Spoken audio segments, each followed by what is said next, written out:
ঘরে খুব অভাব বাবা, একটা চাকরি তো জোগাড় করতে পারিস? আমি চেষ্টা করছি মা। আপনার চাকরিটা হয়ে যাবে, কিন্তু 1.5 লাখ টাকা লাগবে। 1.5 লাখ টাকা?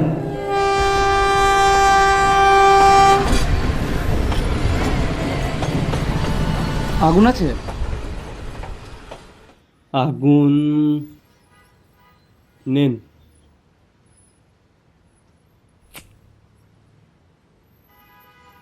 সুসাইড করছিলেন? তা কি করবো আমি? আমি হেরে গিয়েছি, এখন এটাই আমার কাছে রাস্তা। সুসাইড বুঝি একটা রাস্তা? শিক্ষিত হয়ে বেকার বসে আছি, এ রাজ্যে কোনো চাকরি নেই।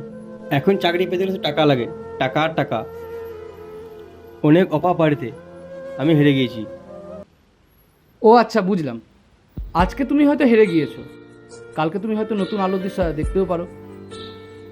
তাই হারকে ভয় নয়, জয় করতে শেখো। সুসাইডটা কোনো সমাধান হতে পারে না। চা খাবে? হলে মন্দ হয় না, কিন্তু লাল চা খাবো। আচ্ছা আচ্ছা, চলো। চলো। তোমার নাম কি? আমার নাম ছোটু। এখানেই বাড়ি? হ্যাঁ, এখানে বাড়ি। নিয়ে গার্লফ্রেন্ড আছে না? হ্যাঁ, আছে।